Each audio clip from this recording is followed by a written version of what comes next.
compañeros. Está ingresando ahorita Julio César Torres. ¿Qué más? Otro aporte.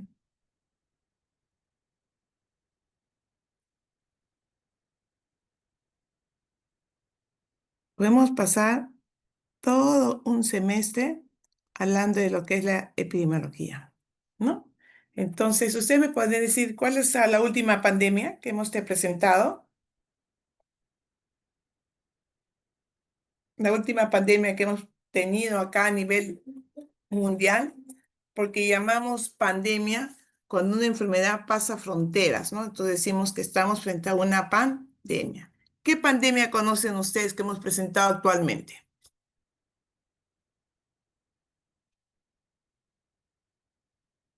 ¿Qué pandemia conocen, jóvenes?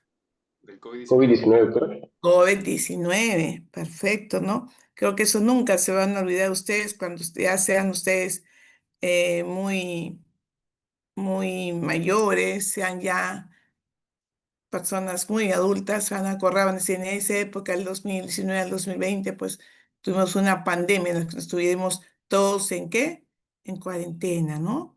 Estuvimos todos en las casas porque no sabíamos qué enfermedad se estaba presentando. ¿Y un brote? ¿Qué es un brote?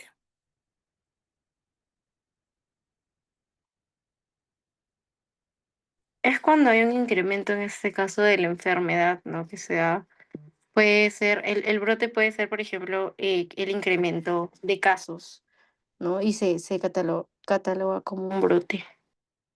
Claro. Acuérdense que brote, esa es una pregunta que se hace. Brote es un aumento de casos, pero que están prácticamente dentro de una jurisdicción, están en un claustro, están prácticamente concentrados. Es un brote. Por ejemplo, un brote podría ser que ahorita en el penal, pues den un alimento y todos estén con vómitos y diarreas. ¿Ahí qué sería? ¿Una pandemia, una epidemia, un brote? ¿Un brote? Un brote, ¿ya? Que eso es importante que ustedes lo sepan. ¿Y una enfermedad nueva cuál sería? Una enfermedad nueva que nunca se ha presentado y que ahora la tenemos. ¿Qué enfermedad sería? El propio COVID. Antes hemos tenido COVID. Ustedes ya estaban grandecitos cuando se presentó el COVID. ¿Conocíamos el COVID? Sí, lo conocíamos, ¿no? El SARS, ¿no? Que estaba por Asia, pero que nunca se presentó en sí una forma muy grande en nuestra población. Pero de todas maneras, a esas enfermedades que nunca se habían presentado y que hoy vuelven a presentarse, se llama ¿qué? Se llama enfermedades nuevas, que lo vamos a ver cuando estudiemos enfermedades emergentes o reemergentes, ¿no? Entonces, como dijo su compañera de epidemiología, pues es una ciencia moderna, es una ciencia muy importante que viene a ser parte de la salud pública. La salud pública es una disciplina muy grande que abarca muchos ejes, pero el eje principal de la salud pública es la epidemiología, ¿no? Donde se quiere tomar las mejores herramientas para poder prevenir enfermedades. Lo mejor es conocer cómo está mi población, cuál es la incidencia, cuál es la prevalencia, en qué momento sucede un brote o en qué momento estamos viendo un aumento de casos que no se presentaban. Entonces, para ahí, lo mejor que se tiene que hacer, la parte preventiva, hacer un diagnóstico, una terapéutica necesaria y pronósticos, ¿no? ¿Por qué es importante la prevención? ¿Qué más importante, prevenir o curar? ¿Qué dicen jóvenes?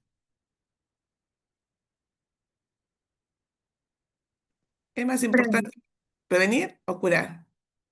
Prevenir, doctora. Así Prevenir. es. Yo con simplemente dar una charla, decirles que es importante el lavado de manos, con la mano de manos, pues vamos a evitar enfermedades gastrointestinales, vamos a evitar el COVID, la influenza y todo lo demás. Me escucharán de 1000, me escucharán pues a lo mejor 500. Pero esas 500 personas van a dar la mano si no van a tener enfermedades. En cambio, curar, voy a atender unos pacientes que lleguen al hospital y el resto de mi población, o toda la población va a un hospital. No. Entonces, lo primero que tengo que hacer es conozco cómo está mi población, conozco qué enfermedades hay y si hay una enfermedad nueva, prevenir. Y si tengo enfermedades que son ya prevalentes, también prevenirlas, ¿no? Entonces, la epidemiología como ciencia siempre tiende a tratar unas preguntas muy importantes. ¿Quién se enferma? ¿Quién se está enfermando actualmente según la sarampión? ¿Niños, adolescentes, mujeres, hombres? ¿Quién se enferma? Se están enfermando aquellas personas que no han sido, ¿qué? Inmunizadas. ¿Dónde? ¿Dónde se enferma? Se está presentando realmente en el Perú en distintas zonas. ¿Cuándo? Actualmente. ¿Cuándo? En epidemiología hablamos sobre semanas epidemiológicas, que luego les voy a mencionar cómo se habla sobre las semanas epidemiológicas y por qué se han presentado. No hemos vacunado, la gente no ha tenido una responsabilidad de vacunar a sus hijos, decimos un rechazo no a la vacunación, ya no queremos saber nada de vacunas, ¿por qué? Entonces, de acuerdo a ello, vamos a ver cómo se presenta esa enfermedad, cuál es su frecuencia, cuáles son esas poblaciones que van a ser más agredidas por estas enfermedades y, por supuesto, qué pasa a nivel local, regional, nacional y, por lo tanto, qué pasa a nivel mundial con algunas pandemias, algunas enfermedades que se pueden presentar. Y, por supuesto, no todos tenemos, pues, que sumar esfuerzos para que esto no empeore y sobre todo no abarque a nuestra población, especialmente nuestra población joven y en desarrollo. Entonces, es necesario conocer el enfoque epidemiológico, ¿no? ¿Cuál es el enfoque epidemiológico?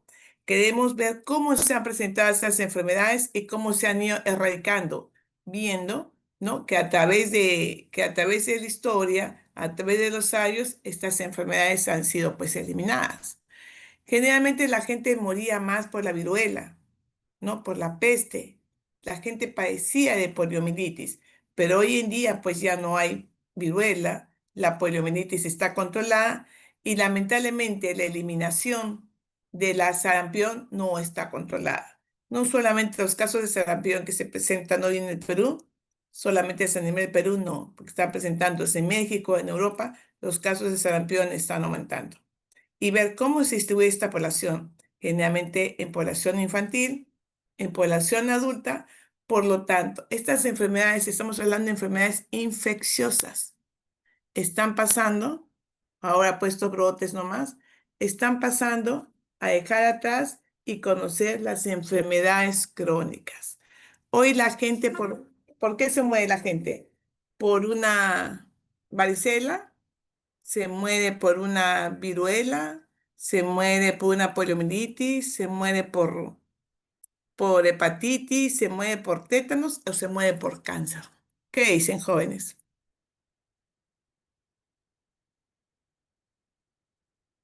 Hoy día la gente que más fallece de enfermedades infecciosas o enfermedades crónicas, como es la diabetes, el cáncer.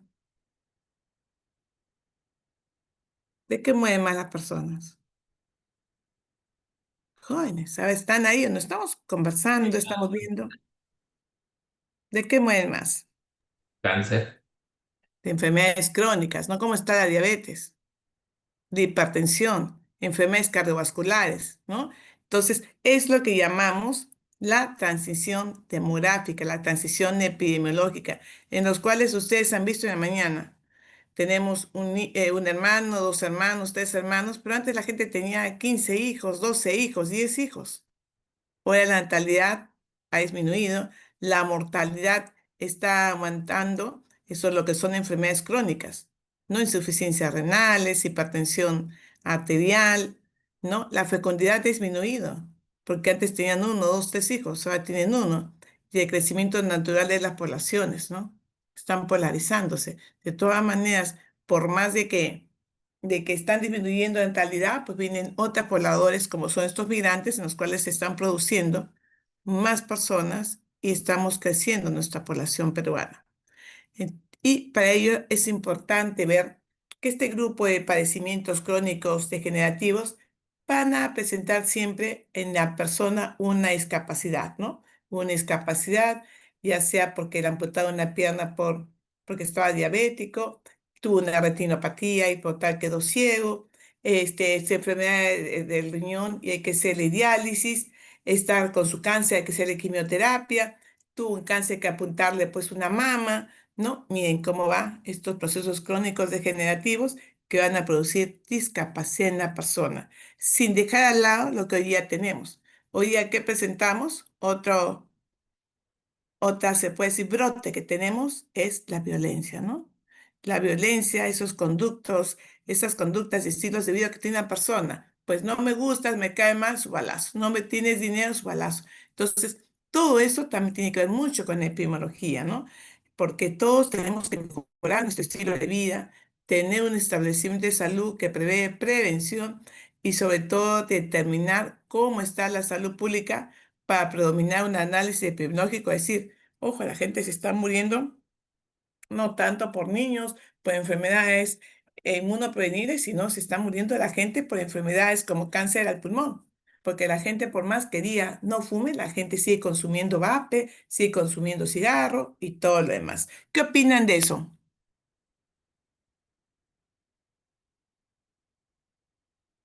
Está entrando Raúl. A ver, ¿qué opinan de eso, jóvenes? Si hablamos del abuelito, el tío, el amigo, ¿y qué fallecen? A ver, ¿quién me puede? Estamos hablando, a ver, quería saber sus conocimientos.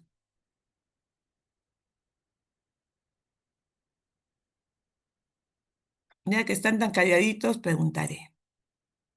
A ver, ¿qué me dice Blanca Blas?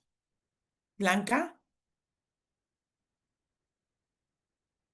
Blanca, la Sí, gente que más doctora. está padeciendo hoy en día, ¿estás de acuerdo con lo que yo digo? ¿Más mueren por enfermedades crónicas degenerativas o mueren por infecciones? Por enfermedades crónicas, doctora, como usted lo mencionaba, el cáncer, lo que era la diabetes también. ¿Y son enfermedades que pueden ser prevenidas? Sí, doctora. Muy bien. Por los hábitos alimenticios, el ejercicio, la dieta, todo eso. Estilos de vida. Perfecto, eso es lo que yo quiero. Lo que yo deseo es que ustedes razonen, vean, conozcan nuestra realidad, vean lo que pasa alrededor de ustedes y puedan intervenir y decir, ah, yo estoy viendo que está sucediendo tal enfermedad, por lo tanto tengo que abocarme a mejorar esa enfermedad, ¿no? No puede estar muriendo la gente por tales enfermedades que pueden ser prevenibles. Eso es lo que hace un médico. Muy bien. Entonces, con todo ello, hemos visto que hay unas desigualdades cuando hablamos de un enfoque epidemiológico, ¿no?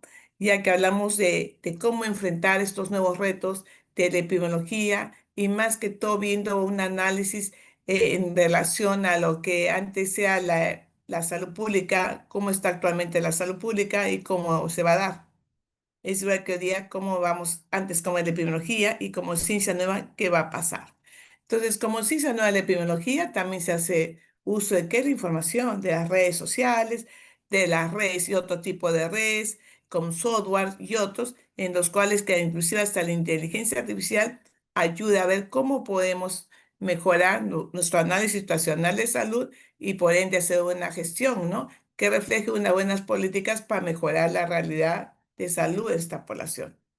Y esto hace, DC no es antes de Cristo, después de Cristo, antes de la computadora y después de la computadora. Y aún con lo que es ahora la inteligencia artificial, pues uno entra a Gemini o entra a Cloud, inmediatamente vas a tener una respuesta. Pero esa respuesta será 100% cierta. ¿Qué opinan, jóvenes? Al ingresar mis síntomas, alguna IA me va a dar un buen diagnóstico o no. No va a ser una respuesta No, 100% doctora. cierta. Incluso la misma inteligencia artificial te dice que no te guíes de lo que te dice. O Claro, sea, es como que se aseguran ellos de eso. Ellos eso. Muy bien, Fabricio, muy bien, muy bien. no es Perfecto, posible porque no pueden hacer todo el trabajo semiológico que realiza un humano. claro, perfecto. Kiara, ¿qué me decías? Me quería añadir, doctora, las ideas de mis compañeros, y es que la inteligencia artificial, por más que esté programada para dar respuestas, entre comillas, acertadas, ella no tiene intuición, cosa que nosotros los seres humanos sí tenemos, capaces de observar y hacer con precisión un diagnóstico a un paciente. Eso jamás la IA lo va a lograr, porque no es de naturaleza humana. Así es, ¿no? No solamente el paciente, porque epidemiología, ¿con qué trata? Con pobladores, con Pobladores. población. Muy bien, excelente, muy bien. Entonces, acá tenemos, ¿no?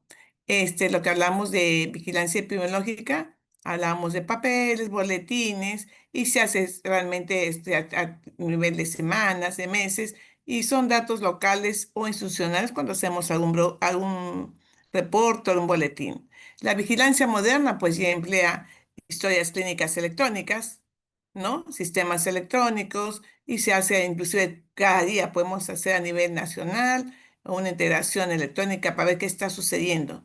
Y ahora ya contamos con la epidemiología digital, ¿no? Que a través de las páginas web, las redes sociales, ¿no? El Internet de Asuntos Médicos, las IAS, el Big Data, pues en minutos tenemos cómo están las enfermedades a nivel local, qué fuentes han usado, cómo está a nivel mundial y todo ello. Miren cómo va avanzando una vigilancia clásica, una vigilancia moderna y una epidemiología digital. Porque el arma de la epidemiología, ¿qué es? La vigilancia epidemiológica, que es importantísimo repartir en ello. Muy bien. Como hemos visto, nos hemos pasado de la epidemiología y estamos viendo cómo podemos y cómo se ha desarrollado esta historia durante todos estos años, ¿no? Muy bonito es conocer la historia, de dónde venimos, qué pasó antes y qué va a pasar después. Pero tenemos algunos testimonios muy importantes que se han hallado a través de la Mesopotamia, 3000 años antes de Cristo, donde decían que sí, efectivamente nuestra población se enfermaba. Efectivamente nuestra población tenía infecciones, tenían problemas traumatológicos, y en sí había gente que trataba estos padecimientos, trataba estas enfermedades. Inclusive se ha visto unas prácticas ortopédicas que ayudaban a colocar a una persona en una caña de bambú, u otros que se veía pues como especie de puede ser de férulas, ¿no? Que podían ayudar a la persona a caminar, o si tenía una fractura, poner pues estas férulas, poner esas cañas o estas maderas y hacer que esa pierna o ese brazo, ¿no? Enderece. Y eso se ha visto. Es lo que estamos hablando en decir cuando corto así de lesiones porque están entrando compañeros, está entrando Keren Rabanal, entonces tengo que cortar para poderlo ingresar. Entonces corto un poquito la, eh, lo que estamos hablando. Bueno, entonces para ello se ha visto que ya en esa época, miren, 3000 años antes de Cristo ya usaban ya muletas. Inclusive, 2830 años antes de Cristo ya hablaban de qué, de una enfermedad que arrasó gran parte de nuestros niños, que fue pues la poliomielitis, ¿no? Que usaban pues nuestros niños, usaban un báculo, a causa una especie de fierritos que ustedes casi no lo han visto, por sus papás o sus abuelitos sí. Decían los niños que no han vacunados por la poliomielitis, usaban unos fierritos que ayudaban a que estos niños, porque era un problema de que se afectaba la parte neuronal y no podía estar de pie, ¿no? Entonces, esto se ha visto muchos años en la historia.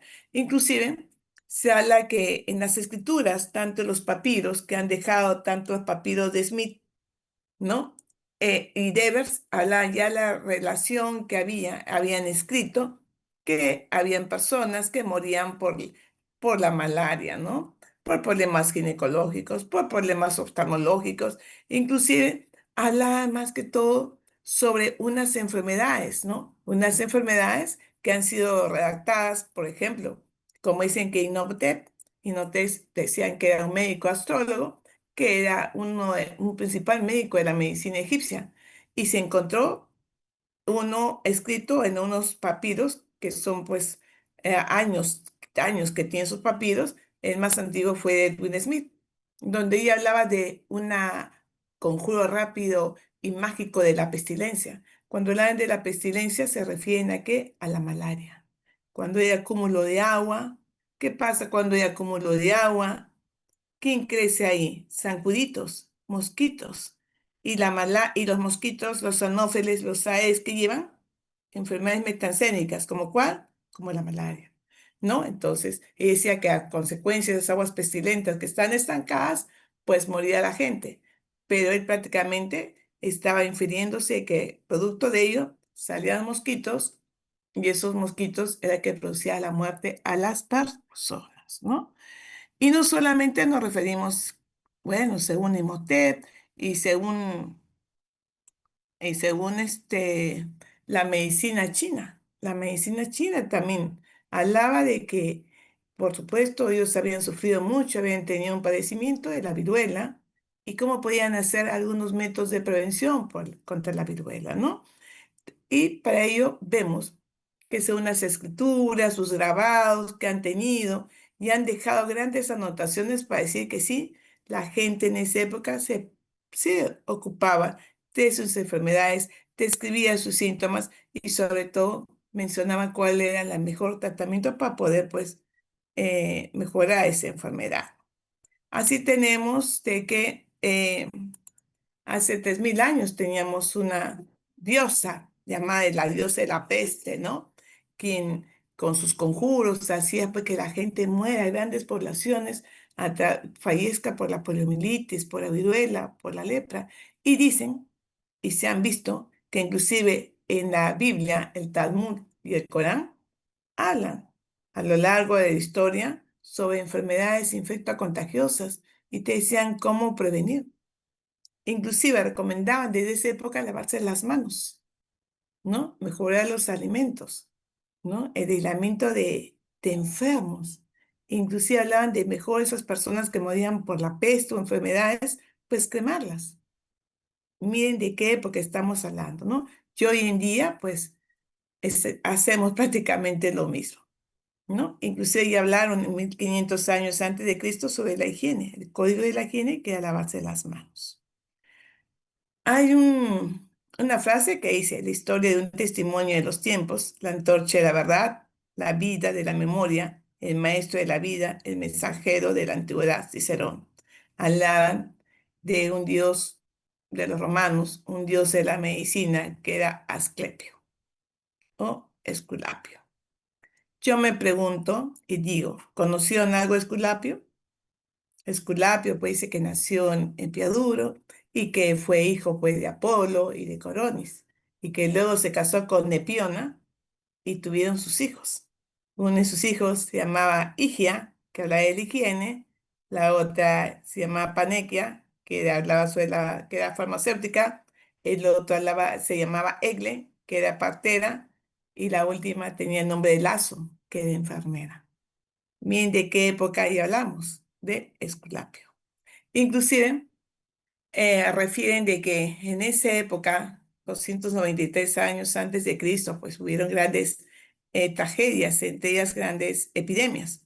Por lo tanto, llamaron a Esculapio para que pueda ayudar y mejorar cómo poder prevenir y curar estas poblaciones. Pues él se fue en una balsa a esas islas y llevó un báculo, ¿no? Posteriormente ese báculo hizo de que al llegar pudiese constatar, pudiese ver las enfermedades que presentaron y trajo en bordo una serpiente, ¿no?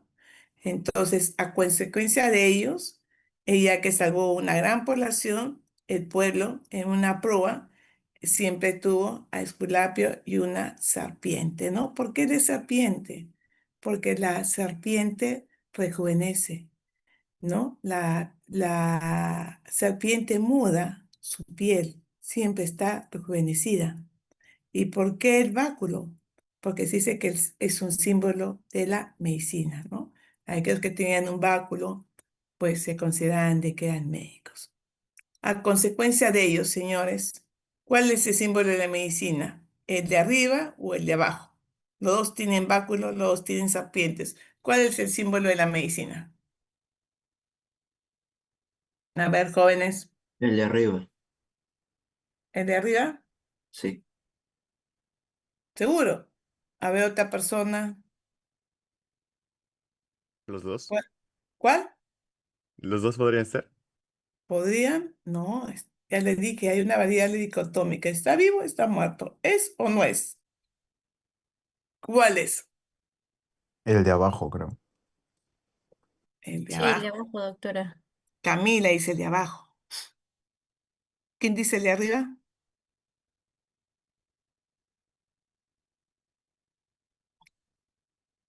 Esculapio, acuérdense que fue para los romanos también un dios que lo veneraban, ¿no? Y que por lo tanto se consideraba que gracias a Peloponeso pues se desarrolló la escuela de medicina. Inclusive se dice que la familia de Hipócrates descendía de este dios. Pues el símbolo de la medicina, ¿cuál es? El esculapis este de arriba. El de abajo es el cauceo. El cauceo es un símbolo ¿de qué? De las embajadas, donde te figuran dos alas, las alas de la paloma, que significa la paz, que las serpientes son los pueblos que no deben pelear, y este es el báculo, ¿no? Que siempre tienen que estar separadas. Pero el símbolo de la medicina, acuérdense, es el báculo de Esculapio. Y cuando vayan a Grecia, que me voy a colocarle la foto, pues lo tienen, ¿no? Esculpido ahí. Este es el símbolo de la medicina. El de acá no es, señores. Acuérdense. Entonces, con todo ello llegamos, pues, de que en ese tiempo que estaba Hipócrates, estaban tantos filósofos, ¿no? Aparece un gran médico, ¿no? Que hablaba sobre el clima, la dieta, la calidad de la tierra, los vientos, el agua, que eran factores primordiales que sí podían dar salud o de lo contrario también podía dar enfermedad. Estamos hablando de un médico llamado Empedocles de Agrigento, en los cuales ella hablaba que si existía un desequilibrio en el hombre y su ambiente, pues había enfermedades. Y postuló pues las cuatro raíces, que eran pues los elementos de fuego, agua, aire y tierra. Para que posteriormente, ¿no? Hablemos después de Hipócrates, que Hipócrates va a hablar sobre aire, agua y lugares, donde realmente sostenía que el clima, la calidad del agua y la geografía era muy importante para las personas. El clima es importante, presentar vientos, presentar tempestades, sí, porque actualmente nuestra población que está presentando en la sierra está presentando lluvias, vientos, han visto los ventarrones que han habido y trae consigo enfermedades. La calidad de agua, pues es importante, se imaginan, una calidad de agua sin cloro, sin estar bien tratada, un agua almacenada, nos va a traer cuántas enfermedades. Y la geografía y el lugar. Es muy distinto vivir a ver, en Cerro de Pasco que vivir acá en Lima o no, es igual. ¿Qué dicen? ¿Es igual vivir en el Cusco? ¿Igual que vivir en dónde? ¿En Piura? ¿Qué me dicen, jóvenes? ¿Es igual? No es igual. ¿Por qué? Porque el Cusco está ¿a cuántos metros sobre el nivel del mar? Eh, Está mucho más alto. Casi Sí. más ya unos 4.000, Claro, sí. ¿no? ¿Y cuál es el punto más bajo de toda nuestra costa? Chala, cero grados. Y nosotros estamos pues a 40 metros sobre el nivel del mar. Entonces es diferente vivir en altura donde te falta el aire, donde te das tu soroche, que en la mañana no dije oropuche, sino oropuche dije no soroche, ¿no? En relación a que miento lo que sucede con la geografía y el lugar. Y sobre todo vamos a hablar después del concepto de epidemia y posteriormente vamos a hablar sobre el legado epidemiológico que nos dejaron estos grandes estudiantes de la historia, ¿no? Con ello, vamos a entrar. Bueno, esto es lo malo de esto. Hoy día no me voy a hacer ingresar, pero luego ya no. Vamos a ingresar a Melanie Gutiérrez. Miren, está el señor delegado presente. ¿Está el señor? Por favor, Isaac. ¿Isaac está? ¿El delegado está? Bueno, de mañana hemos dicho que según el nuevo reglamento, solamente tiene que tomarse la la asistencia en los 10 primeros minutos. Por esta vez voy a tomar dentro de un ratito, ¿ya? Porque si no corta en la ideación. Entonces, luego de Agrigento, vino Hipócrates. Hipócrates conocido como quien, el padre de la medicina, ¿no? Y más que todo porque él hablaba de una famosa ecología humana. Solo teníamos que estar en un equilibrio permanente con el aire, el agua y el espacio. Para posteriormente también asociar los cuatro humores de flema, el agua, bilis amarilla, fuego, bilis negra la tierra y sangre el aire, ¿no? Eso se vio que realmente al perder estos este equilibrio entre estos humores, pues aparecían las enfermedades. Inclusive en la Edad Media y el Renacimiento aún se tenía presente ello. Este texto que escribió Hipócrates sobre aire, agua y lugares, pues trajo muy importante ideación en lo que habló pues Empedocles de Agrigento, donde sí efectivamente una persona que tiene asma, ¿dónde vive mejor? ¿En la sierra o en la costa? ¿Qué dicen?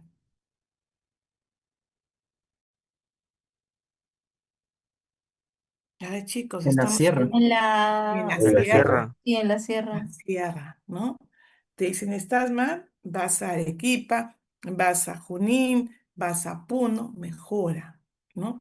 Entonces, en cambio, si uno está en la costa, por la humedad, pues tiendes a tener mayor crisis asmática. Todo eso, miren qué bien hablaba sobre el ambiente, ¿no? Y los conceptos que se tenían que ver para hablar cómo aparecían las epidemias. Por lo tanto, se unen estos sucesos. Hipócrates mencionó dos términos importantes. Epidemión, que significa epidemia, es visitar, ¿no? Esa enfermedad está visitando un pueblo, por lo tanto se sucede una epidemia. Y endemión significa residir, significa que endemia. Nosotros tenemos enfermedades que son epidémicas y enfermedades que son endémicas. Una enfermedad endémica que tenemos, ¿cuál es? Los resfríos, ¿no? Los resfríos comunes siempre vamos a tener, según en mi jurisdicción sanitaria, 500, 400 casos que se presentan. Pero si aparecen más de 1000, 2000, 3000 casos, que viene a ser una epidemia. Entonces, hay enfermedades que son endémicas en zonas, ¿no?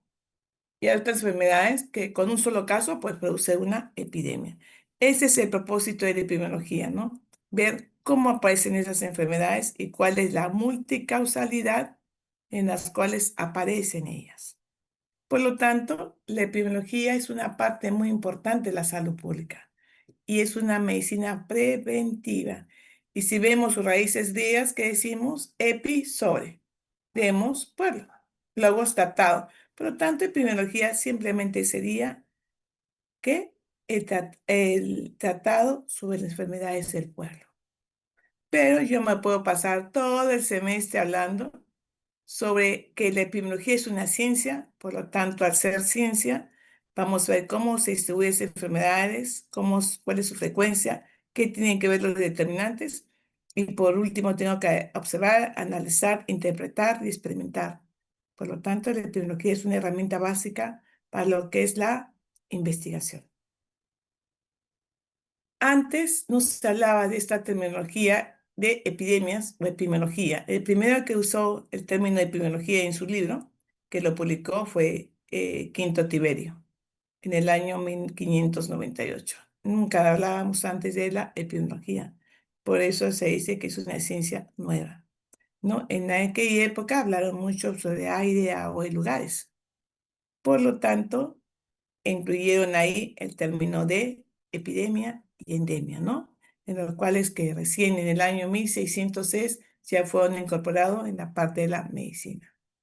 Entonces, esta transformación que sucede sobre enfermedades infecciosas, sobre cómo las personas, estos grandes médicos, estos grandes filósofos, han ido viendo cómo se presentan las enfermedades a través del agua, a través del aire, a través de lugares y en otros, pues hace necesario conocer que la epidemiología actualmente es la ciencia piramidal de la salud pública, ¿no? Entonces, la epidemiología es aquella que te va a identificar cuál es la población en riesgo, cómo se va desarrollando la enfermedad, cuál es la evaluación si yo tengo en este momento casos de sarampión y cuál va a ser el impacto cuando yo digo que todos tienen que vacunarse para poder erradicar y parar pues esta cadena de transmisión. Eso que no hace la epidemiología. Miren qué bonito es la epidemiología, y si ustedes abren cualquier libro de medicina, ¿qué dice? Epidemiología de enfermedad, epidemiología de la sarampión, epidemiología de enfermedad de von Willebrand, de epidemiología. Siempre en la primera hoja de cualquier libro está la epidemiología. Por lo tanto, la epidemiología como ciencia primordial y está relacionado a lo que es una ciencia en sí, va a tener tres aspectos. Va a estudiar la epidemiología, los determinantes de las enfermedades que ustedes ya han llevado en salud integral y atención primaria de salud. va a ver cómo es el ASIS, el análisis de situación de salud, y por supuesto, otro aspecto importante, va a evaluar las tecnologías y procesos en el campo de salud. Es lo que yo les mencionaba, señores, yo no les puedo dar un libro, porque según Guerrero, a la que la epidemiología es el estudio de la ocurrencia de una enfermedad en un grupo de personas. Según Brialet, dice que la epidemiología es un estudio de manera integral en forma a cómo ocurren los fenómenos de salud y enfermedad en poblaciones, con el propósito de poder controlarlas. Otra persona dice, por ejemplo, la Asociación de Epidemiología Internacional dice que la epidemiología es el estudio de factores que determinan la frecuencia y distribución de enfermedades en una población, ¿no? Miren cómo va hablando sobre enfermedades. En el año 1927, Freud dijo que la epidemiología es una ciencia de enfermedades infecciosas, ¿no? Entendidas en fenómenos de masa. Morris menciona que la epidemiología tiene como objetivo estudiar la salud y las enfermedades de poblaciones, ¿no? Miren cómo vayan cambiando los conceptos. Mahon dijo, la epidemiología es el estudio de distribución de enfermedades y la condición de una población y los factores que influyen para ver cómo se distribuye esa enfermedad en la población, para atacar a niños, para atacar a mujeres, para atacar a adultos, a personas adultas mayores. O Aranda dice que la epidemiología es el estudio de todo aquello que afecta a la población. Posteriormente, en 1989, dice que no, que la epidemiología es el estudio de distribución de determinantes o acontecimientos relacionados a la población sobre el control de problemas sanitarios. Miren, cada año salgan conceptos de la epidemiología. Según Raymond, dice que la epidemiología es una ciencia médica que se ocupa de distribución y determinantes de la enfermedad, ¿no? Alan Derek dice que la epidemiología es una ciencia de recursos que cura y prevención mediante la aplicación de técnicas epidemiológicas modernas para evaluar la necesidad de salud en los grupos poblacionales.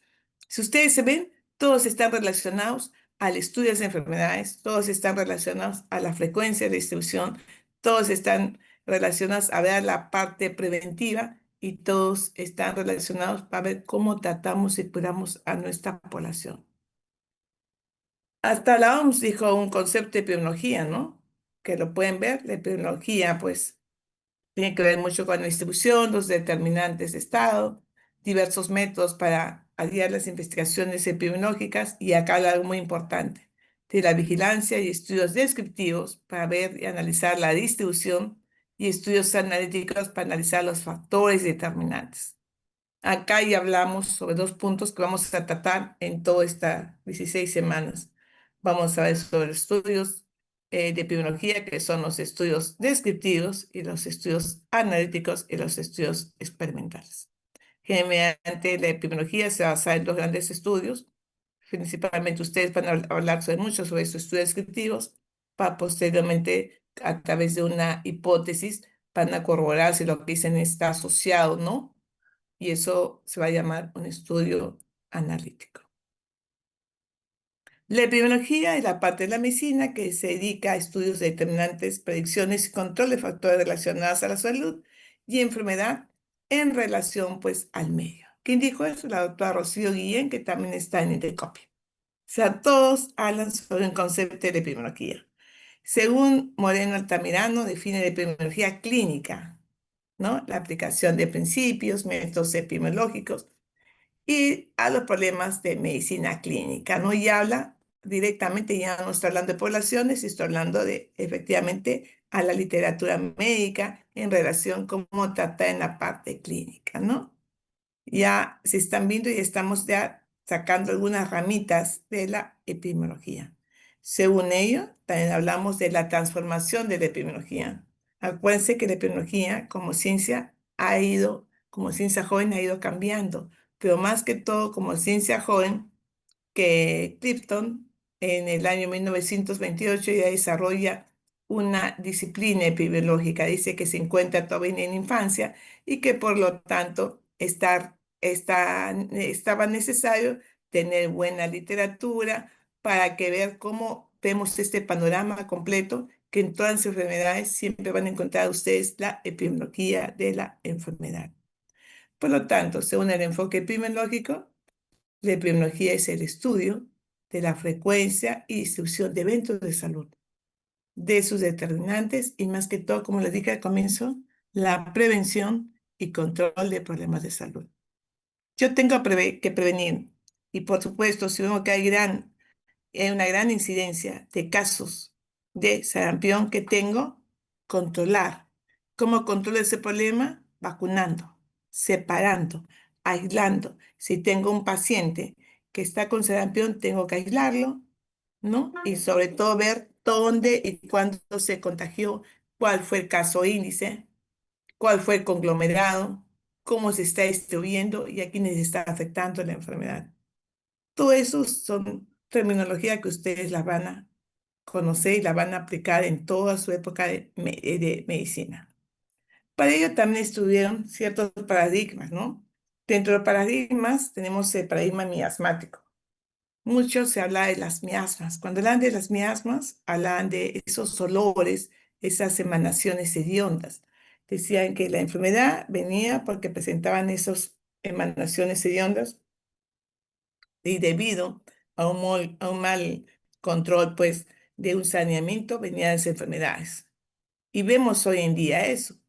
Vemos que hay sitios donde tenemos un acúmulo de basura, ¿Qué tenemos con un acúmulo de basura, jóvenes? Con el acúmulo de basura, ¿qué hay?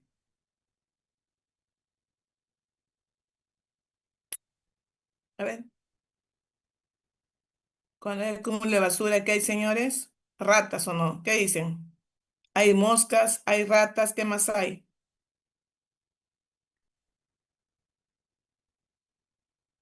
Materia ¿Qué en me... descomposición y propagación de Claro, enfermedades. muy bien, así es, ¿no? Entonces, miren todo lo que hay cuando hay acúmulo de ¿qué?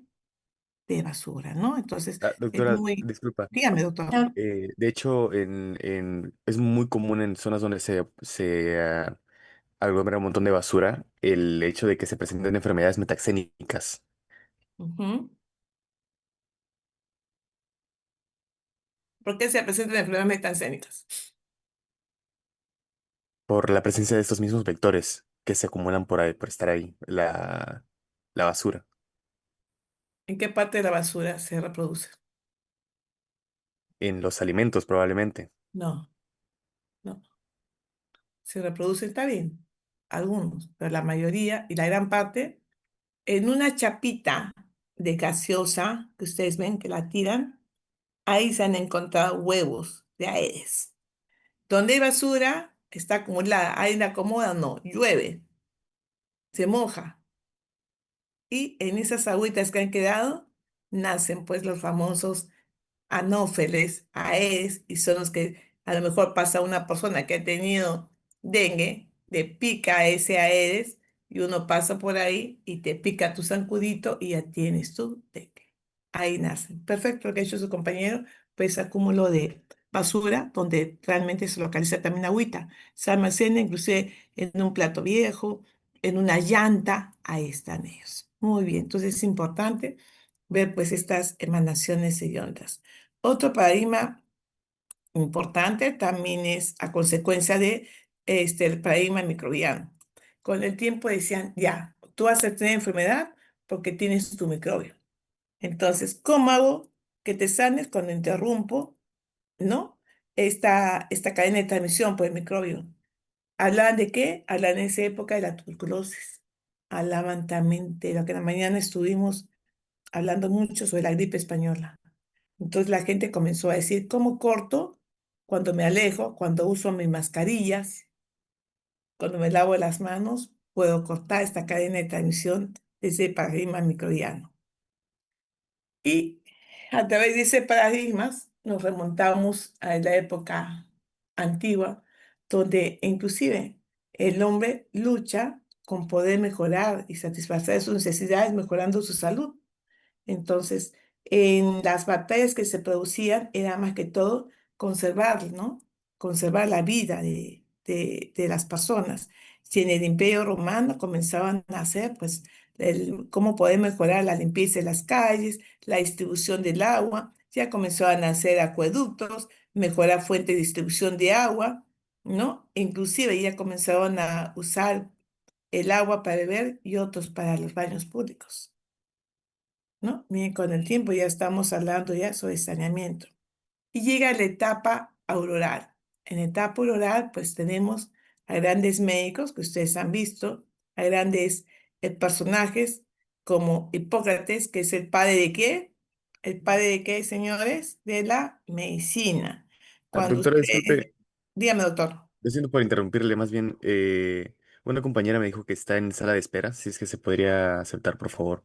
Sí, es la compañera acá en Rabanal, que ya le, no sé por qué le ha admitido, y también su compañera Conde, que también ya se le admitió, pero no sé por qué no ingresan. Ya están Sí, doctora, ingresados. a veces no sé por qué el Zoom está que bota y vuelve a hacer que, o sea, nos hace Sí, por volver a eso poner. o sea, las ingreso o en salir o las ingreso, por eso es que me corto con ellas, ¿no? Por ejemplo, no sé, habrá salido, creo, Brian. Sí, creo que es un, no sé si es un problema con el Zoom o con el internet, porque está que nos saca. A mí me ha sacado tres Sí, veces. sí, pues es que digo, vuelvo a entrar la misma persona y es la misma, pues estoy, este, haciéndolos ingresar, ¿no? Bueno, y eso cortamos. Gracias, sé que la persona que me dijo. Entonces hablamos de Hipócrates, que habló, se acuerda sobre su libro Aire, agua y lugares, y comenzó a usar tres vocablos que vamos a utilizar toda la vida: tiempo, lugar y persona. ¿Cuándo fue la enfermedad? ¿En qué tiempo fue? ¿Y quiénes fueron los afectados? Siempre ustedes van a hablar de eso en toda su carrera de medicina. Luego aparece otro médico que era Galeno. Galeno es considerado como el padre de qué? El padre de la medicina deportiva. Porque en esa época estaban los gladiadores. Entonces, los gladiadores que tenían lesiones osteomusculares, ¿no? Y tenían que mejorar a mi gladiador para poder luchar, ser más fuerte. Entonces aparece ahí Caleno, ¿no? Caleno de Pargano, en los cuales con sus tratamientos o heridas, huesos, es considerado como un padre de la medicina deportiva. Inclusive en Bolivia, a los médicos los llaman galenos, ¿no? Dicen, vino un galeno y me atendió. Entonces se está hablando de médicos, ¿ya? Galenos. No se olviden. Luego aparece Girolamo Cardano, en los cuales es un médico, pero un médico muy especial, que aparte de ser médico era matemático, astrólogo, y comenzó a estudiar mucho sobre la fiebre tifoidea. Él decía que eran pequeños animalitos minúsculos que aparecían y eran causantes de la fiebre tifoidea. Miren, ya estaba ya viendo en el año 1501. Inclusive él decía que la gente que era sorda podía curarse, podía al menos comunicarse, y habló mucho sobre cómo podía educar a una persona sorda. Para ello también aparece Girolamo Francostoro. Girolamo Francostoro también en sus teorías habla sobre la forma de contagio y habla por primera vez el momento cómo la gente se contagia a través de esas enfermedades que hubieron en esa época, como fue la peste, la lepra, la tisis, la sarna, la viruela, el antrax y el tracoma. Señor delegado, ¿está usted? ¿Está en clase, señor delegado? Porque está entrando Conde de la Cruz. Un favor, ¿algún voluntario que pueda levantar su manito para ponerlo de coanfitrión? Para que cuando vea que alguien está entrando, usted le dé la oportunidad para Si entrar. desea, yo le apoyo, doctora. Ve su manito, levante su manito, hijito. Por favor, ¿dónde estás? Adriana, Doctora, ¿ves? Entró. No, Camila Rosel, pero, ¿Dónde está? Ya, Camila, ya voy a hacer, colocarte ok, como también para ¿eh? aceptarlos. Para que Ok, acepte, porque estoy hablando y me da pena que están entrando y para que me ayudes con ellos. ¿Está bien, ya, Camila? doctora, no hay problema. Gracias, Camila Rosel Benavides. Gracias. Ya te coloqué. Gracias.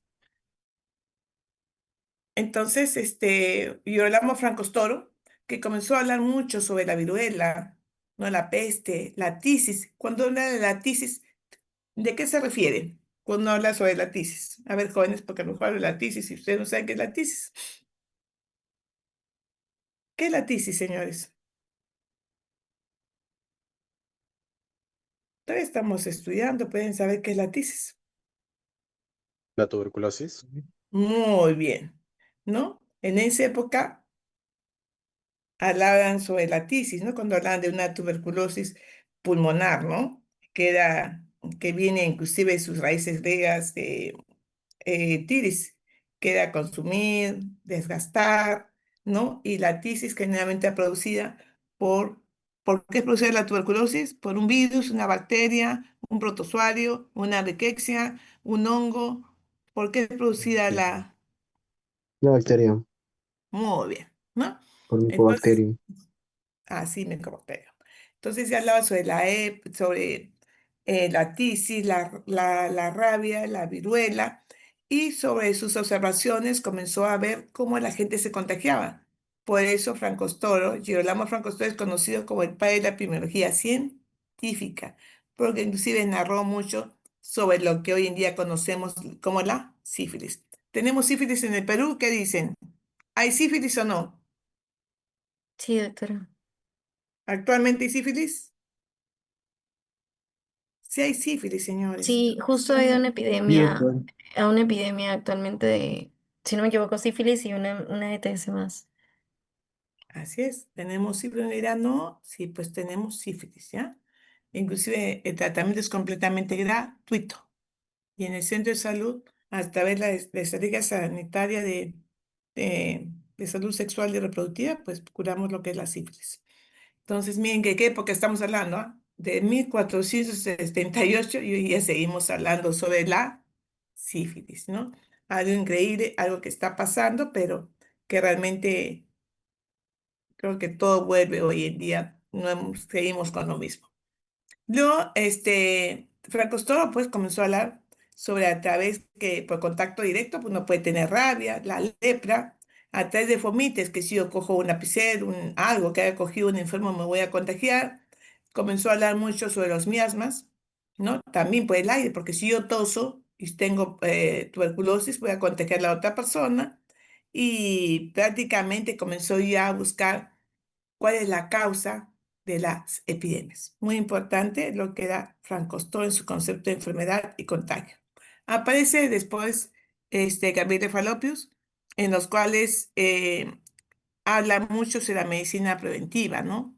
Sobre todo habla sobre el usar en esa época, ¿no? Un condón, que las enfermedades sexuales venéreas se contagiaban por ello. Él decía que tenía que usar un condón y utilizar la vaina hecha de tripas de animales para que la gente se cubra y no puede contagiarse de enfermedades. Luego aparece Thomas Singerhan, que habla y comienza a tener cómo podemos en sí, a través de la historia de la enfermedad, puede clasificar enfermedades infecciosas, enfermedades no crónicas, enfermedades por aire, enfermedades por contagio, comenzó a tener eso. Kircher comenzó a hablar sobre unos gérmenes que eran los que producían la peste. Selwyn comenzó a hablar sobre la fiebre puerperal. La fiebre puerperal fue causante de fallecer muchas personas cuando daban a luz, porque el médico o la persona que lo atendía la partera no se lavaba las manos. Atendía muy bien el parto, nacía el niño y la madre fallecía. ¿Consecuencia qué? De la fiebre puerperal, que lo vamos a ver dentro de un ratito. Wiltshire comenzó a hablar sobre la higiene social. Finay fue uno de los primeros en descubrir la fiebre amarilla, que era producida por los mosquitos. Alexander P. Charles comenzó también ya a introducir lo que era la fiebre tifoidea y comenzó a hablar y se le considera el padre espiritual de la medicina basada en evidencias. ¿En qué época? En el año 1787. Otros, tenemos Paracelso, Carlos sobre la peste, Farnell, sobre la sífilis, Crown, sobre lo que es la estadística vitales. Es muy importante ver cómo se aparecen las enfermedades, ¿no? También tienes a Johann Peter Frank, que habla sobre las políticas, medidas de control y la vigilancia, que hoy día tenemos la vigilancia de esas enfermedades para ver cómo se reproducen, en qué países. Y Edward Jenner comenzó a hablar sobre la infección de la viruela, ¿no? E inclusive descubre cómo es la inmunización para poder erradicar la viruela que hoy en día no tenemos. No confundan esa viruela con la viruela símica que tenemos ahora, que es muy distinto. Ahí les hablé sobre Ignaz Servius, que hablaba sobre la fiebre puerperal. Entonces, fue un médico húngaro que comenzó a ver cómo y por qué fallecían estas gestantes a la luz. Y él vio solamente que la fiebre puerperal era porque la gente no se lavaba las manos. Hacía un tacto, cogía otra cosa, volvía a hacer el tacto y la persona fallecía. Y él dijo, hay que lavarse las manos. El lavado de manos, ¿no? Y con un uso de cloruros y otros, pues se vio que realmente la gente ya no falleciese después de dar a luz. Ya no moría la gente por una fiebre puerperal, que da mucha pena, ¿no? Lo tenemos Brown, que comenzó a hablar sobre la ocurrencia de enfermedades, más que todo sobre cómo en los patrones de nacimiento, de que moría la gente, la ocurrencia de enfermedades. Lynn comenzó a hablar sobre el escorbuto, que decía que era conocida como a los marinos británicos les decían limeños porque tenía una deficiencia, ¿no? De la vitamina, de todo lo que era ingestes cítricos. Panu comenzó a hablar y concluyó muy importante que cómo podíamos dar que la sarampión, luego que usted tiene sarampión, si tiene inmunidad para toda su vida, dio sarampión, ya no le va a volver a dar sarampión. Booth comenzó a hablar sobre la fiebre tifoidea, Goldberger sobre la palabra, la deficiencia que teníamos por el complejo B, ¿no? Y así Li Wenliang comenzó a hablar sobre el SARS, ¿no? Sobre cómo apareció, pues, él intentó alertar sobre el virus del SARS, cuando aparece la enfermedad de COVID en Wuhan, ¿no? En el, actualmente. Entonces, todo ello, pues, dio a pie de que han habido enfermedades que moría más la gente por estas infecciones que azotaron nuestro antiguo mundo por enfermedades infecciosas, que inclusive más morían por la enfermedad que por las propias guerras, ¿no? Y ahí aparecen enfermedades como la peste bubónica, entre otros, que realmente el contagio era primordial, ¿no? La gente no tenía formas de poder contrarrestar la enfermedad y sobre todo de poder tener una inmunización, ¿no? Y miren cómo estudiaban antes ustedes, los médicos, ¿no? Con el cadáver fresco y hacían autopsia y miraban, disecaban para ver que falleció la persona. John Snow es considerado como el padre de la epidemiología moderna. Pero en esa época también aparece Hansen, en los cuales se habla mucho sobre una enfermedad que también produjo gran cantidad de fallecimientos, rechazo de la humanidad por la lepra. Y aparece en esa época la era bacteriológica, donde Louis Pasteur ya comienza a hablar sobre los bacilos de Koch. Y Julio Visocero comienza a hablar sobre Helicobacter pylori. Ojo, miren, Helicobacter pylori. Y seguimos ahora cómo podemos eliminar Helicobacter pylori. Y Ross ya comienza a hablar y recibe el premio Nobel sobre qué? Sobre que el que transmite la malaria es un mosquito, ¿no? Acá está John Snow, que nació en 1813, es un médico inglés, en los cuales demostró que el cólera era producto por el consumo de aguas contaminadas. Él no descubrió el cólera, señores.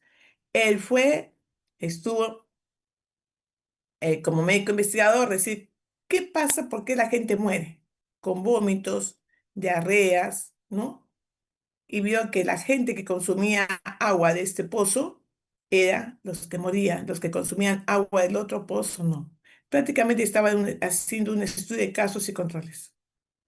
Él no descubrió el cólera, pero sí dijo que demostró que el consumir el agua de este pozo que está contaminado, todos iban a morir porque tenía que el virus en cholerae, ¿no?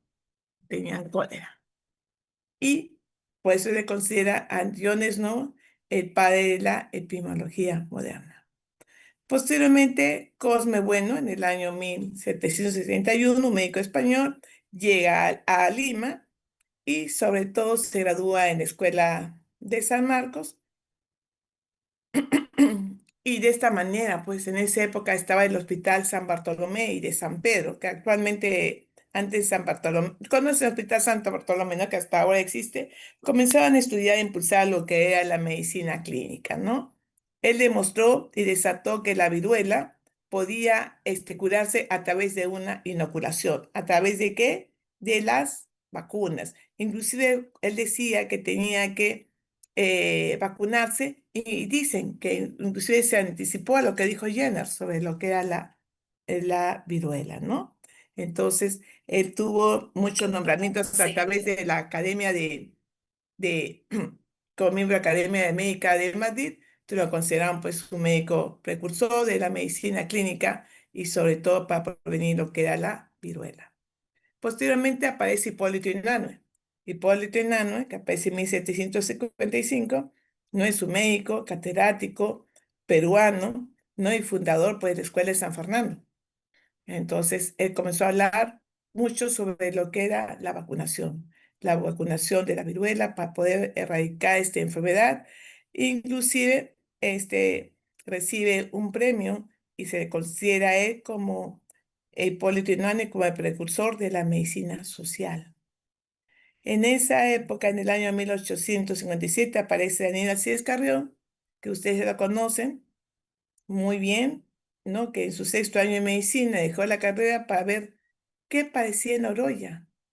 La enfermedad de Loroya, conocida como, ¿qué más? Enfermedad de Loroya, ¿qué más nombre tiene esa enfermedad, señores?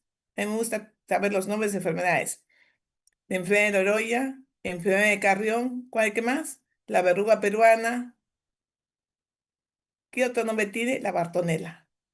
Bien, todo eso en esa época se les hacía un mundo. Decía por qué tiene tal enfermedad, por qué tiene verruga, por qué muere la persona, por qué tiene hemorragia. Pues él se sacrificó y un 5 de octubre fallece y desarrolló la historia natural de la enfermedad. Dio su vida para ver cómo se presentaba esta enfermedad que lo conocemos como su nombre de verruga peruana o Bartonella, que la vamos a estudiar. También aparece en 1900 Manuel Núñez Butrón, un médico que estudió en Puno, posteriormente se fue a Arequipa, estudió en San Marcos y le conocían como el cholo peruano. Posteriormente, porque era un buen médico, lo mandan a estudiar a España. En España lo consideraron otra vez el cholo peruano. Pero no se queda ahí, él regresa otra vez a su Puno y comienza y es autor de un libro, se puede decir, de una doctrina que era el charismo y comienza a hablar mucho sobre lo que es la prevención, ¿no? Inclusive escribe con su vocablo de Richari, que significa despierta, que tenemos que mejorar la mentalidad de los indígenas. Decía, aquella persona que consume el alcohol se bestializa. Tienes que bañarte para quitarte los piojos, pues estaban los tifus. Tienes que saber escribir para que estés bien. Y es así que Daniel Núñez Butrón, ¿no? Comenzó a hablar sobre estos símbolos, que es importante estudiar, escribir, usar tu peine, tu jabón. Y es conocido como uno de los promotores de salud, el primer promotor de salud que llevó lavar, peinarse, ¿no? Saber escribir, ¿no? Te hacía que usted no tenga la enfermedad. Y es considerado hoy día, como se puede decir, el líder de la atención primaria de salud. Posteriormente, la gente muy especial no creía que el poder que nuestros compatriotas supiesen escribir, lavar, peinarse, no tomar alcohol, pues lamentablemente hasta fallece encarcelado, ¿no? Pero es considerado como el padre de la atención primaria de salud. Luego tenemos a Hugo P.C. Peseto, también un médico saludista peruano, que también fue docente de la Universidad San Marcos y que estudió también con el doctor José Neira Ramírez. El doctor José Neira Ramírez, tuve el honor de conocerlo, fue uno de los principales docentes de la Facultad de Medicina de la Universidad Ricardo Palma y enseñaba historia de la medicina, ¿no? Hugo PC es considerado como el héroe de la salud pública por la OPS, porque comenzó a controlar y ver cómo era la lepra, ¿no? Comenzó a dar en sí el estudio de la lepra y por su pensamiento médico, por la filosófico, inclusive tuvo el premio mundial de Jules Courrier a través de la paz, ¿no? En esa época también se acerca a él a Hugo P. C. Peseto, un estudiante de medicina llamado Ernesto Guevara de la Serna, un estudiante que vino de Argentina a ver cómo realmente podían atender a través del leprosorio de San Pablo en el Amazonas, estudiar y ver cómo se podía dar la salud. ¿De quién estamos hablando? ¿De Ernesto Guevara de la Serna? El Che Guevara. Sí, yo hasta ahí nomás me gusta como estudiante de medicina y lo demás que hizo me reservo las opiniones, pero sí, fue un estudiante, no es igual que nosotros vayamos a un sitio, yo considero que también como un epidemiólogo, fue al sitio para ver cómo se producía la lepra, qué estaban haciendo, cómo atendían. En ese momento fue muy importante, ¿no?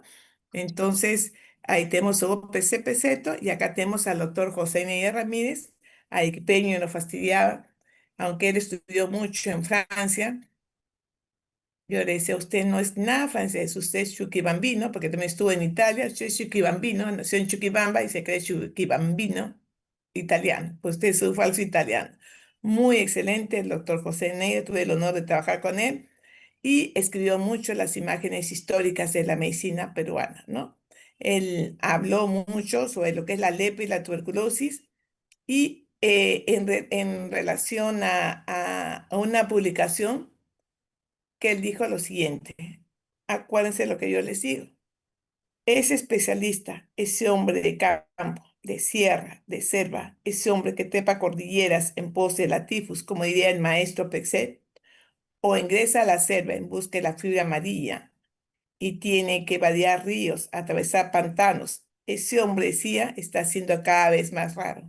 Me refiero al verdadero epidemiólogo, al de la mística al sacrificado. El epidemiólogo es un médico muy importante.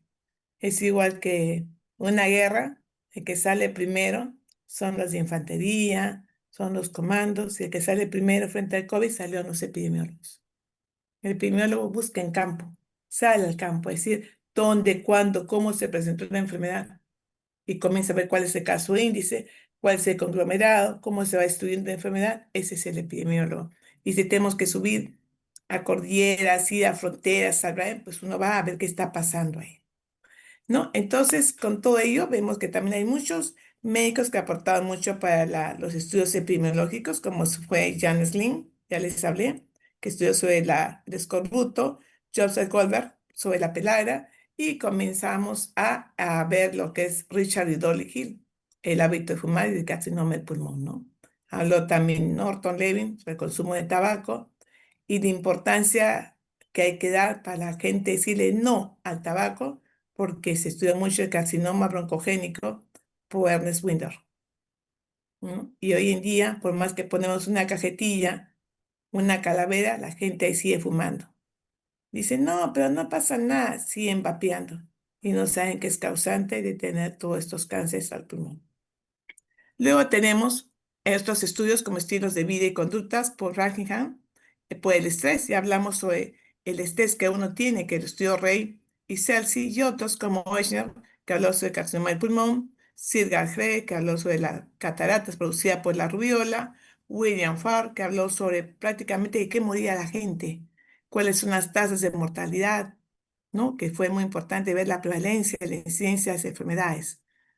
Posteriormente, Kelser habló sobre tabaquismo, Rox habló sobre anticonceptivos, en 1980, Linus habló sobre radiaciones y la leucemia, en 1996, McKenna habla sobre cómo se distribuyen los factores de riesgo en lo que es polio y sarampión, y así sucesivamente. Miren cuántos han dado, han estudiado cómo se producen las enfermedades. Por lo tanto, acuérdense que la epidemiología es la ciencia básica de la medicina preventiva. Es la fuente de información de todo lo que es la salud pública y por lo tanto la política en salud. Si yo como gente de sector salud, yo no sé cómo está mi población, de qué padece, que yo sufro, de qué sufre mi población, yo no puedo dar una buena salud a mi población. Yo tengo que saber caminar, estar con la gente para ver qué padece, qué enfermedades presenta, cómo poder prevenir para poder dar lineamientos de política de salud para mejorar esos indicadores de salud, ¿no? Entonces, como vemos, epidemiología inició con el estudio de enfermedades infecciosas. En el siglo XX ya la epidemiología hizo uso de la estadística, ¿no? Para ver cómo eran las enfermedades, cuál era su frecuencia. Para en el siglo XXI ya habla sobre los nuevos adelantos de informática. ¿Habla sobre qué? Sobre las IAs. En el siglo XXI me presentaba por el SARS-CoV. Hemos tenido el avance de la informática, como le volví a hablar, hacemos uso de la inteligencia artificial, hablamos mucho del control de brotes, de pandemias, sobre la experiencia, sobre investigaciones y tenemos que seguir estudiando, ¿no? Entonces tenemos una epidemiología moderna que ya habla sobre epidemiología genómica, que estudiamos los genes para ver qué genes, cómo ya va a desarrollarse una enfermedad. Hablamos sobre la Big Data, ¿no? Que es importante. Hablamos de salud global, tanto que la OMS, la OPS, y sobre todo ya usamos otras herramientas, como estudios de cohorte para hacer seguimientos de enfermedades. Si yo vivo a nivel de morro solar, ¿cómo son las radiaciones ionizantes? Vamos a morir con cáncer, esas personas van a tener un tumor, ¿qué va a pasar? Hablan ya, hacemos herramientas de metaanálisis, de modelos matemáticos y sobre todo ya hablamos de la vigilancia digital, ¿no? Sobre las redes sociales, los sensores en tiempo real. Entonces, es muy importante ver cómo se está desarrollando estas pandemias globales. Hemos tenido una pandemia global como fue el COVID. Enfermedades no transmisibles que estamos a través de los HERS, que les voy a enseñar in situ cuando vayamos al centro de salud, porque nos estamos preocupando mucho de la obesidad, del cáncer, la diabetes, no de insuficiencia renal. Estamos hablando sobre qué? Sobre el cambio climático. El cambio climático, miren, está haciendo ahorita calor, llueve, acúmulo de agua, sus compañeros lo han dicho muy bien, aumento de enfermedades metancénicas, dengue, malaria, oropuche, Zika, miren cuántas enfermedades. Luego hablamos de un rol de inteligencia artificial en los cuales ayuda para predecir enfermedades, pero no hay nada mejor que el propio médico palpa, percute, ausculte, observe al enfermo o a la población. Hablamos también de una epidemiología de precisión para ver lo que es la microbioma, los determinantes sociales, el genoma, para ver qué enfermedades va a padecer esa persona. Entonces, tenemos hoy en día un importante avance en lo que es la medicina informática, ¿no? Usamos la telemedicina, usamos la parte epidemiológica para ver cómo va yendo las ciencias de la salud y sobre todo estamos hablando de modelos de simulación, ¿no? Para parecer cómo aparecen estos brotes. Y cuando hablamos de esta simulación, de estos modelos, en la parte de epidemiología, según la informática, estamos viendo cómo pueden aparecer casos de personas susceptibles o personas que están con la enfermedad o personas recuperadas a través del RO, que lo vamos a ver posteriormente. Si a través de ello vamos a ver cuántas personas se transmite la enfermedad, cuántos son recuperados o cuántas personas fallecen, ¿no? El estudio de todo ello, hablamos del RO, no sé si ustedes se acordarán que un presidente decía, el RO actualmente de Perú está en 2, estamos llegando al 3, pero tenemos que bajar a 1. Eso posteriormente vamos a ver qué se refería al RO, cómo se reproduce la enfermedad, y ahí hablamos de la epidemiología computacional, ¿no?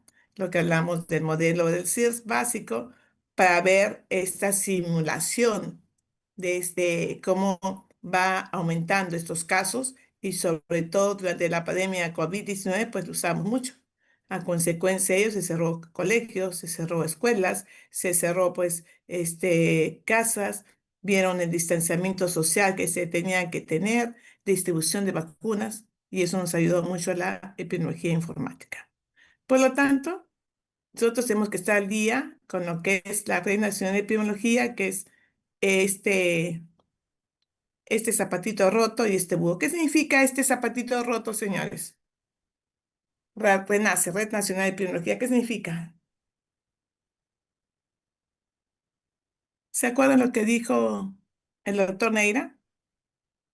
Ese médico que camina, ese médico que busca la verdad, que va en pos de la realidad, El epidemiólogo todo el día camina. Por lo tanto, su símbolo es un zapatito con hueco y ustedes van a tener que caminar.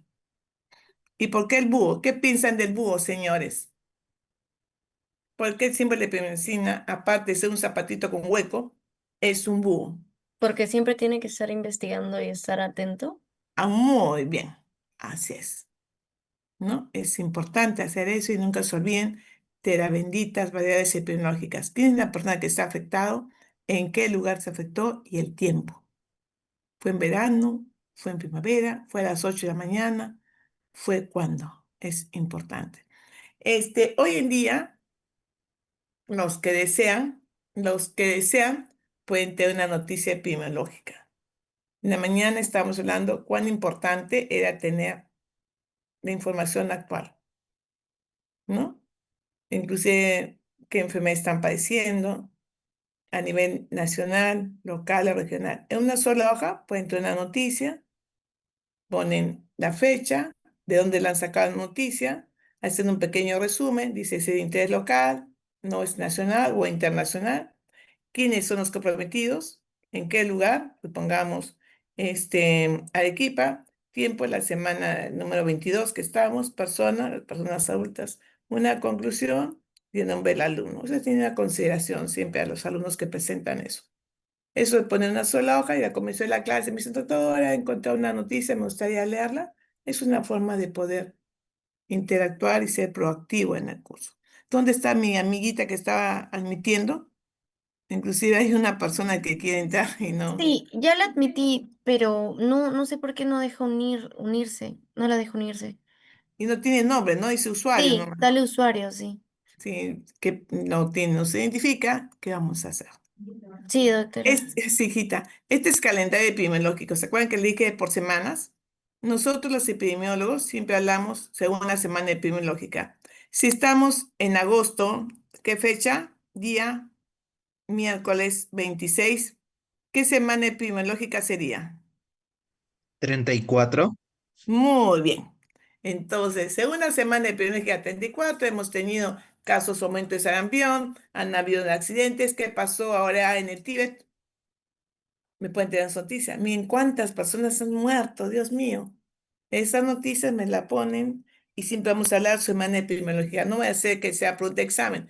Este es un calendario epidemiológico y siempre decimos en la semana 24, en la semana 34, en la semana 40, ¿no? Y si lo pueden conseguir, acá están todas las enfermedades con sus series, que es el Código Internacional de Enfermedades, para que ustedes padecen y que ustedes conozcan, y son las enfermedades que tenemos que tenerlas presentes. Muy bien. ¿Alguna pregunta hasta ahí? Vamos a proceder a pasar lista ya por esta vez. Un momentito, por favor.